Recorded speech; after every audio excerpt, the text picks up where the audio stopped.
Assalamualaikum warahmatullahi wabarakatuh.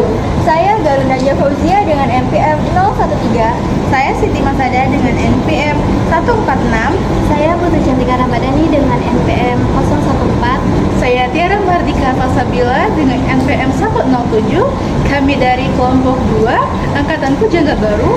Pada kesempatan kali ini kami akan memberikan penjelasan mengenai sejarah sastra Angkatan Pujangga Baru. Video ini dibuat untuk memenuhi tugas mata kuliah Sejarah Sastra Indonesia yang diampu oleh Ibu Selin Mauludani, MPD. Oleh karena itu, teman-teman semuanya selamat menonton. Angkatan Pujangga Baru merupakan salah satu fase penting dalam perjalanan sastra Indonesia modern yang muncul pada tahun 1930-an. Latar belakang kemunculan angkatan ini tidak terlepas dari kondisi para sastra kolonial ketika karya-karya sastra banyak berada di dalam pengawasan pemerintah Hindia Belanda melalui Balai Pustaka. Situasi tersebut membuat para sastrawan muda merasa perlu menghadirkan pembaruan dalam dunia sastra, baik dari segi tema maupun gaya bahasa. Sehingga lahirlah semangat baru untuk mengekspresikan gagasan sastra bebas dan kreatif. Ciri utama Angkatan Pujangga Baru terletak pada semangat romantik dan idealisme tinggi yang menonjolkan semangat kebangsaan. Para sastrawan angkatan ini menjadikan sastra sebagai sarana untuk menumbuhkan rasa cinta tanah air, kesadaran nasional, serta mengembangkan budaya Indonesia yang lebih maju dan modern. Di samping itu, mereka juga memberikan ruang lebih luas bagi ekspresi individual, cinta, cita-cita, dan pencarian jati diri bangsa. Bahasa yang digunakan juga semakin halus, puitis, dan jauh lebih bebas dibandingkan masa sebelumnya. Pendorong utama gerakan ini adalah majalah Pujangga Baru yang pertama kali terbit pada tahun 1933. Majalah tersebut menjadi wadah bagi para penulis dan pemikir untuk menyampaikan gagasan mengenai pembaruan sastra dan kebudayaan Indonesia. Tokoh-tokoh penting Angkatan Pujangga Baru antara lain Sultan Takdir Ali Syahbana, Amin Pane, dan Amir Hamzah. Mereka tidak hanya menghasilkan karya sastra berupa puisi, prosa, dan drama, tetapi juga gagasan-gagasan yang mendorong kebangkitan pemikiran kebudayaan nasional.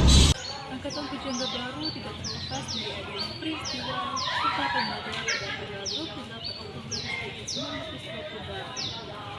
Angkatan ini dinamai Angkatan Pujangga Baru karena pada saat itu diresmikannya sebuah majalah bernama Pujangga Baru dalam ejaan London. Angkatan Pujangga Baru ini mengangkat kisah-kisah yang memiliki rasa-rasa nasionalisme, rasa persatuan, rasa cinta pada tanah air, dan juga para tokoh-tokohnya adalah tokoh-tokoh intelektual yang Angkatan Pujangga Baru sempat meredup pada saat adanya para penjajah Jepang masuk ke Indonesia, di mana Angkatan Pujangga Baru ini melemah ketika adanya penjajah Jepang ke Indonesia karena dibatasinya keluaran-keluaran yang berasal dari Indonesia itu sendiri.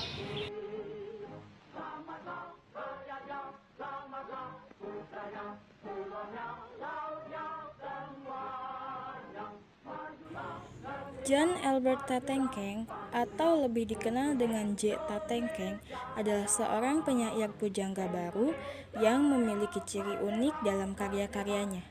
Ia lahir pada tanggal 19 Oktober 1907 di Kolongan, Sanggih, Sulawesi Utara, dan merupakan satu-satunya penyair dari era Pujangga Baru yang membawa unsur kekristenan ke dalam karya-karyanya. Karakteristik karya beliau ini dapat dipahami dari latar belakang di mana ayahnya adalah seorang guru Injil dan kepala sekolah jending.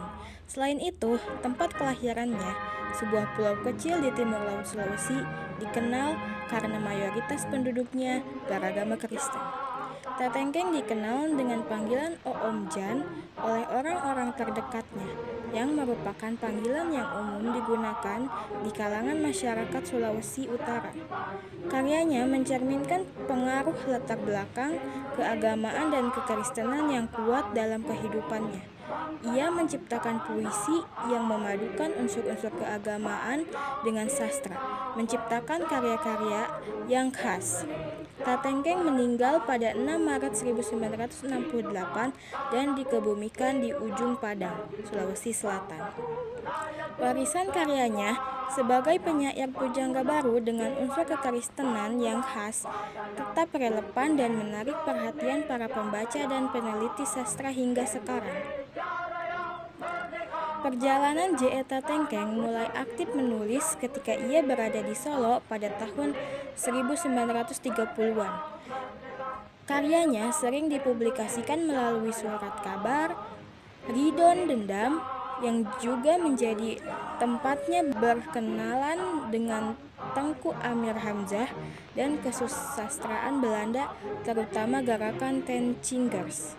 Setelah kembalinya ke tanah kelahiran, Sang Hinggit Taulan pada tahun 1932, Tatengkeng terus menulis puisi, esai, dan artikel seni sastra untuk berbagai surat kabar dengan majalah, termasuk Tua Kona, Soeran Umum, Soleh Kaum, Meda, Pemimpin Zaman, dan Pujangga Baru.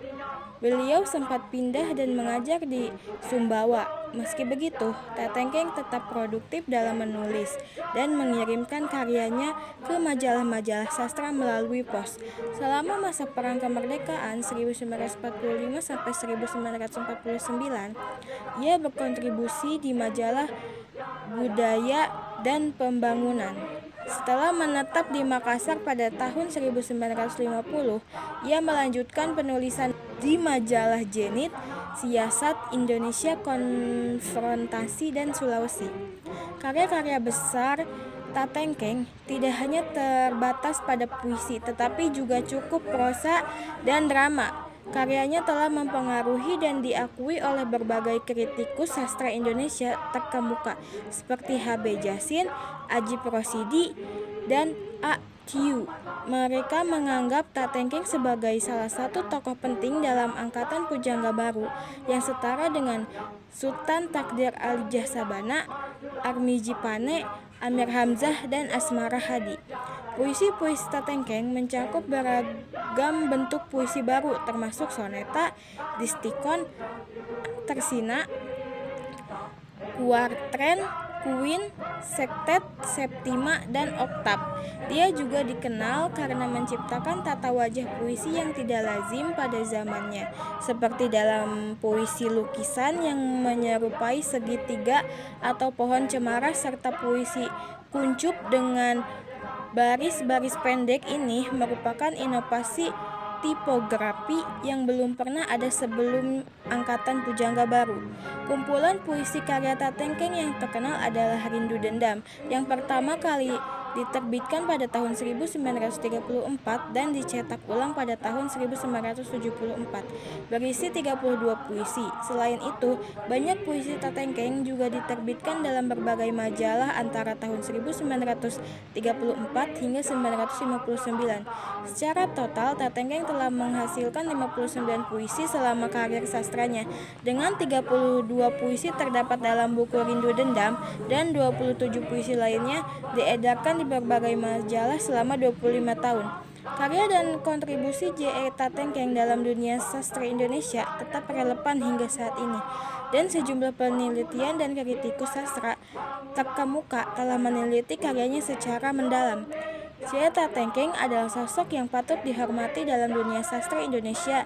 Karya yang menggabungkan budaya Sulawesi dengan pengaruh sastra Barat, memberikan warna yang unik dan berharga dalam kancah sastra Indonesia. Melalui karyanya, ia telah membuka mata pembaca terhadap karya budaya dan bahasa Sulawesi, serta menyajikan dalam bentuk yang menarik dan mendalam.